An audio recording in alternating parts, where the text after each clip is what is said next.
Bueno, Santiago, ¿Qué si tal? quieres, iniciamos de una vez.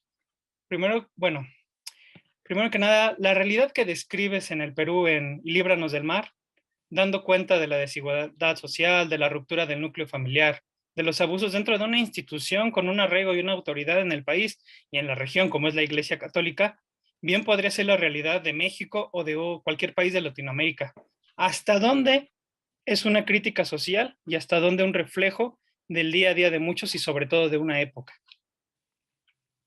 Bueno, creo que es en muchos aspectos el retrato de una clase social. El hecho de que en nuestros países sean tan desiguales hace que las clases más altas vivan acorazadas del resto, sintiéndose amenazadas por el resto, ¿no? Con muros para protegerse de ellos, poniendo a sus hijos en colegios diferentes, viviendo en barrios diferentes. ¿Sí? Y como son clases pequeñas, y como son católicas, porque suelen ser católicas y reivindicar esa parte de nuestra herencia, ya son como grupos muy encerrados, muy grandes. Entonces, en muchos casos en América Latina ocurre que para dar dos pasos más hacia una secta ultraconservadora hace falta muy poco. Estos chicos ya viven en un mundo muy pequeño, muy segregado, muy elitista, y sintiendo una superioridad hacia los demás, que también es lo que les da el grupo, ¿no? El sentido de ser una falange, un ejército que va a salvar al mundo de todas esas amenazas que yacen ahí afuera. La historia que narras está basada en los abusos ocurridos con el grupo Sodalicio de Vida Cristiana en el Perú, pero también rememora los perpetrados por los legionarios de Cristo en México y en otras partes de la región. ¿De qué tamaño es el flagelo que ha infringido la Iglesia Católica con el encubrimiento de los abusos de menores y sobre todo con este tipo de casos en torno a este tipo de estas agrupaciones que dejan a un lado el lado religioso y parecieran más bien sectas?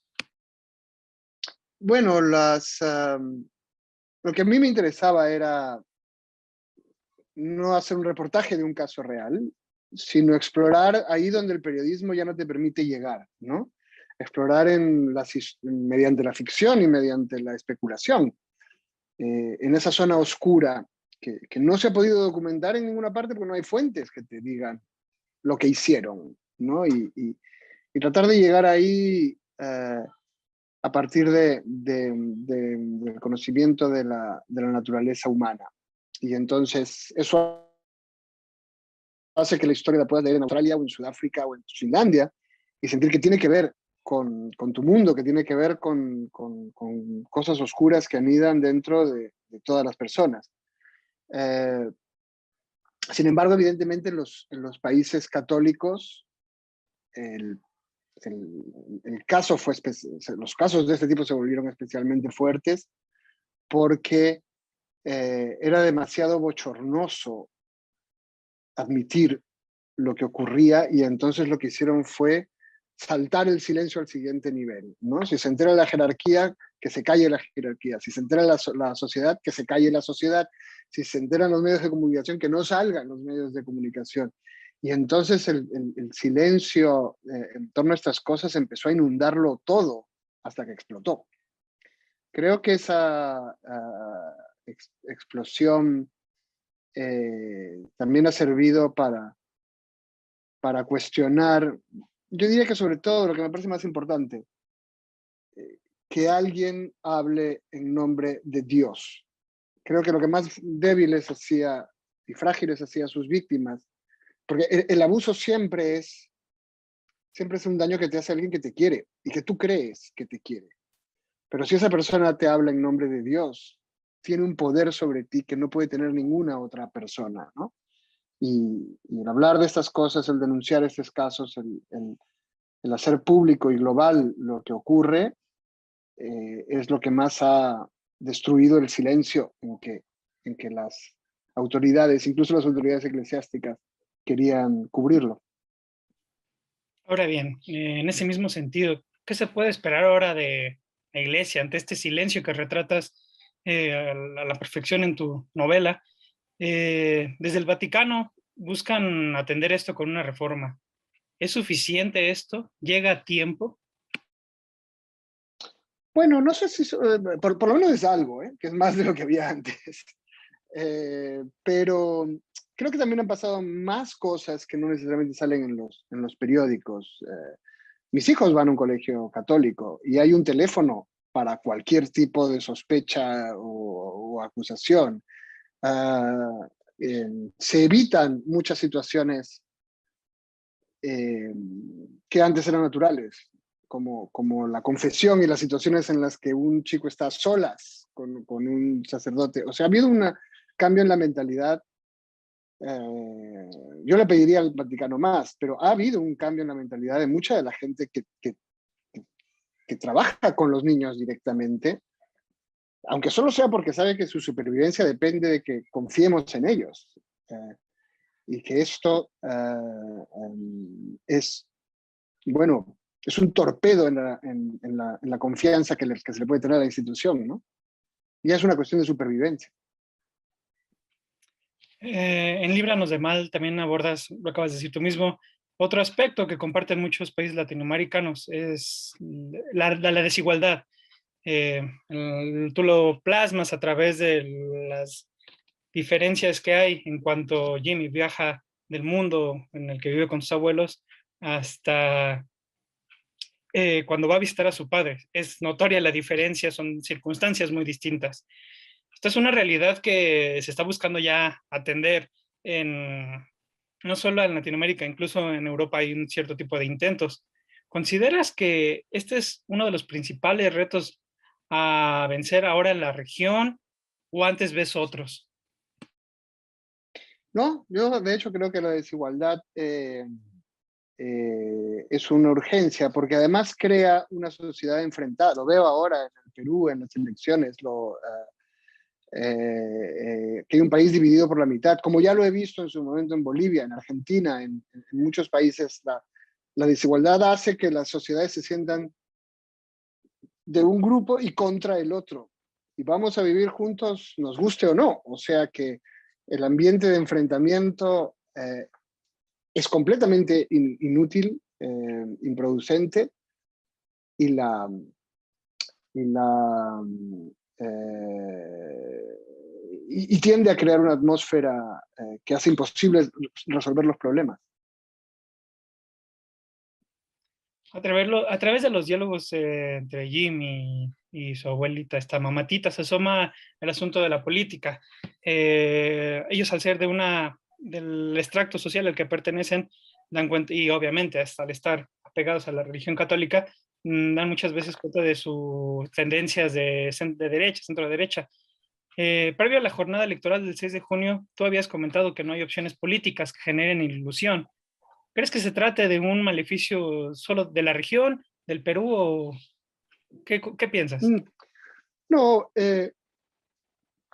la polarización es un fenómeno que alcanza a todas las democracias actuales, en América y Europa por lo menos. Y no solamente se ve la desigualdad creciente, también en Europa, desde la crisis anterior, sino también a, bueno, nuevas formas de comunicación, ¿no? Las redes sociales eh, van forzando una simplificación del debate público y una tribalización. Tú encuentras a tu grupo y te refugias en él, y sea cual sea tu grupo, nacional, ideológico, activista o de cualquier tipo, y vas deshumanizando a los que piensan diferente que tú. Y como solamente hablas con gente que piensa como tú, te resulta cada vez más difícil entender a los que piensan algo diferente. Hay procesos ahí que tienen que ver con cosas que están pasando globalmente. Y luego hay una desigualdad, digamos, que es más intensa en América Latina que en cualquier lugar del mundo. Hace una semana, me parece, hablabas con la tercera sobre el proceso electoral del Perú. Decías que Pedro Castillo era un candidato nulo y que no es que fuera como comunista, como decía Keiko Fujimori. sino que hay que ser más organizado para ser comunista, citando lo que decías. Mm, En ese sentido, ¿qué viene para el Perú con el triunfo de Pedro Castillo? Pues ojalá que calma. Me daría muy por bien servido con que para empezar los dos candidatos y todos los demás que están en el Parlamento, porque hemos visto el culebrón de las presidenciales, pero prepárate para la segunda temporada, el Congreso, que tiene 130 nuevos personajes, a muchos de los cuales no los conoces y no sabes qué van a hacer. Necesitamos que se pongan de acuerdo en planes largos para hacer ese país gobernable. Hemos tenido 4 presidentes en 5 años. Uno de ellos duró una semana. Entonces es un gran momento para buscar acuerdos, consensos y planes de gobernabilidad, ¿no? Pero la polarización es más rápida para buscar votantes. Eso es lento, complicado, el diálogo es lento, complicado, un poco mediático, y la polarización moviliza a votantes mucho más rápido. Espero que ahora que ha acabado la campaña se acabe también ese enfrentamiento histérico y constante. Dando unos pasos atrás, Santiago, y volviendo al tema, y líbranos del mal. En cuanto a la estructura de la novela, sin dar muchos detalles para quien puedan leer esto, optas por dar un final abierto a una historia que desde el inicio te atrapa, es un thriller, tienes que leer y Gracias. leer y leer y leer porque quieres entender qué es lo que está sucediendo. Y precisamente optas por este final que te llena de interrogatorias y dudas que ni siquiera el propio personaje central, o al menos si existe esa idea, no logra comprender del todo. ¿Cómo es que decides o por qué decides darle este desenlace a la historia que desde el inicio pareciera que planteas las interrogantes y uno va en busca de las respuestas y algunas las encuentras, pero pareciera que otras simple y sencillamente no están ahí porque ni siquiera Jimmy puede acceder a ellas? Bueno, es que yo tampoco las tengo, yo tampoco puedo acceder a ellas. Así que, como esta es una historia sobre el silencio, el lector tiene que llenar muchos de los huecos que deja. Uh, y digamos, lo cierto es que en la realidad hay muchas cosas que no sabemos. Las decisiones más importantes de nuestra vida las tomamos sin tener toda la información necesaria y sin poder tenerla. Y ese misterio, esa incertidumbre, es lo que nos hace hacernos preguntas a nosotros mismos, ¿no? Al final creo que así como yo tengo las respuestas y tengo que dármelas mientras escribo la novela, el lector tiene que darse a sí mismo sus propias respuestas. Y ha sido fascinante en el proceso de promoción del libro encontrar las diferentes respuestas que dan los diferentes lectores, ¿no? Uno me dijo algo que me impactó mucho y que no es un spoiler.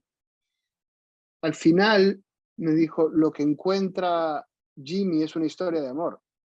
Una historia de amor que en cualquier otro lugar podría haber sido normal, incluso irrelevante, pero que ocurre en el infierno y se lleva de encuentro al infierno, ¿no? Y yo no lo había pensado así, pero en efecto, funciona. Todos estos vacíos que vas dejando, cada lector los va llenando con su conocimiento propio de la naturaleza humana y de sus emociones. Y ese juego me fascina jugar con los lectores a plantearnos acertijos y resolverlos mutuamente. De igual forma, planteas una situación que creo que muchos se pueden sentir identificados, ese contraste entre la realidad que se vive en Estados Unidos y la realidad de Latinoamérica es una cuestión que creo que está muy bien plasmada, porque das cuenta de que aunque muchos de latinoamericanos, mexicanos, peruanos vayan a Estados Unidos, la realidad que se encuentran allá y la realidad que dejan atrás son muy, muy distintas. ¿Qué piensas de esto, Santiago?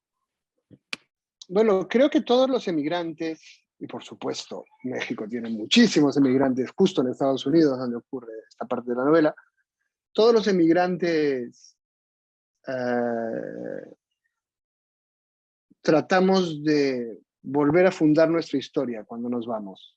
A mí me pasa, vuelvo a casa, hablo con mi madre, cuento historias de mi infancia ahí con gente, y mi madre me mira y me dice, eso no fue así, ¿ah? Y lo cuenta ella, y me parece una porquería lo que cuenta. Es mucho mejor lo que yo conté.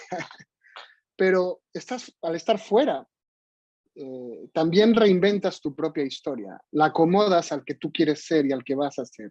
Tienes una nueva oportunidad, no solo de vivir mejor o ganar más dinero, sino de volver a contar tu historia, volver a empezar tu historia de cero, ¿no? Y me interesa mucho el contraste entre Sebastián, que se va del país y vuelve a contar su historia y nubla todo lo que ocurrió ahí y decide que esto no se volverá a tocar. Y su madre, la que se queda en su país, Mamatita, presa de sus fantasmas, presa de esos misterios, que no puede escapar de esos misterios y que tiene que vivir negándolos, ¿no? Mamatita es como la dueña de una cristalería que tiene dentro un elefante.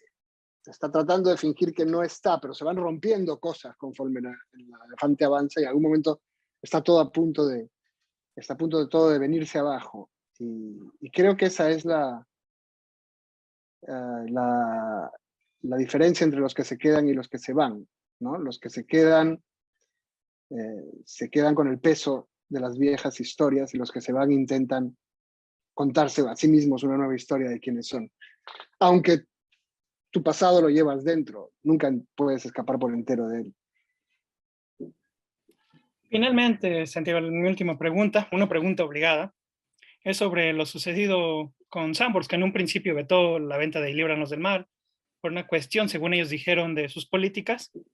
Tengo entendido que esto ya quedó atrás, pero sí me gustaría saber Sí, cómo fue que llegó la denuncia a tus oídos y si alguien de esta cadena, el propio Carlos Slim, se pusieron en contacto contigo a raíz de la carta pública que difundiste.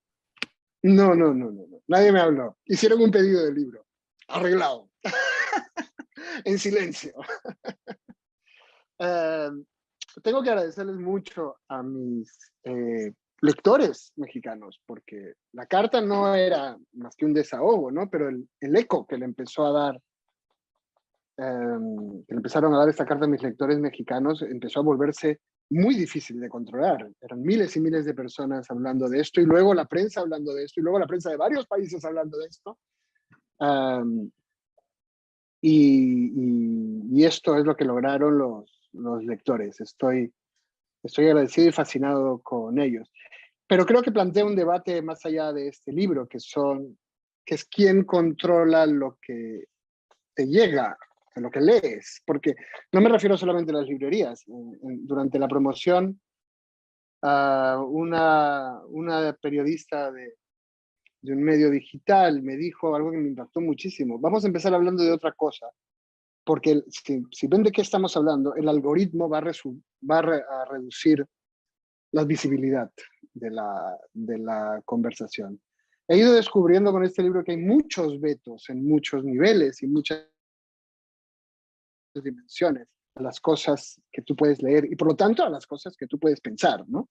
Para mí como creador es un elogio que quieres hacer una historia inquietante, que alguien te diga, es tan inquietante que no nos atrevemos a venderla. Eso significa que está bien hecho el trabajo. Pero me interesa mucho, creo que los consumidores de redes sociales, de librerías, de centros de opinión y de información y de narración, tenemos derecho a saber con qué criterios se escoge lo que vemos, ¿no? Claro, y al final termina siendo algo irónico, como le dices, ¿no? Un libro que precisamente trata de esos silencios, de esas cuestiones que no se hablan, que no se quieren visibilizar, lo invisibilizan precisamente por esa temática. Sí, pero a la larga, gracias a los lectores, más bien se dio más visibilidad, no solamente a la novela, sino al hecho de que estos temas incomodan y que Y creo que para eso se escriben los libros, para incomodar. Los buenos libros son los que te tocan cosas de ti mismo, de tu sociedad, de tu cultura que preferirías no ver.